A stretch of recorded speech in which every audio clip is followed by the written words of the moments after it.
جب Soviet union کا ڈنڈا گھوم رہا تھا، ہر طرف روس کا ظلم اور جبر دنیا نے دیکھا.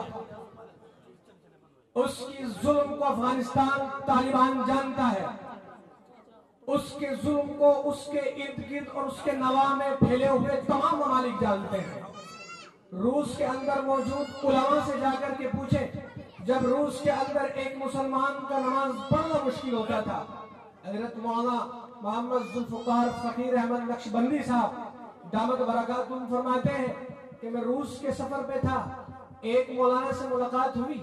انہوں نے بتایا کہ روس پر جب ظالم حکمرانوں کا تسلط تھا، سوویت یونین کی جنگیں چل رہی تھی اور اس وقت وہ سپر پاور بن کر ابھرا تھا. روس کا عالم یہ تھا، کسی کو نماز پڑھنے کی اجازت نہیں تھی، گھر میں کسی کو قرآن رکھنے کی اجازت نہیں تھی.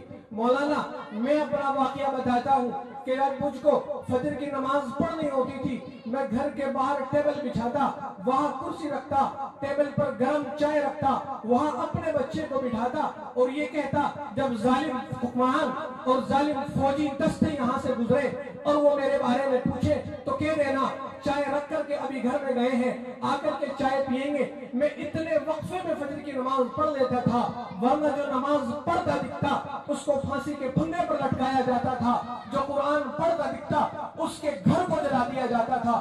وہ معنی سمجھتے ہیں غلامی کے. آج ہم آزاد ہیں، ہم من چاہی جگہ جا سکتے ہیں، من چاہی عبادتیں کر سکتے ہیں، جتنے چاہے نوافل پڑھ سکتے ہیں، قرآن پڑھ سکتے ہیں. ہمیں غلامیت کے معنی نہیں آتے، ہمیں نہیں معلوم کہ غلامیت کی سزا کیا ہوتی ہے. غلامیت کی سزا یہ کافی ہوتی ہے کہ وہ غلام ہوتا ہے.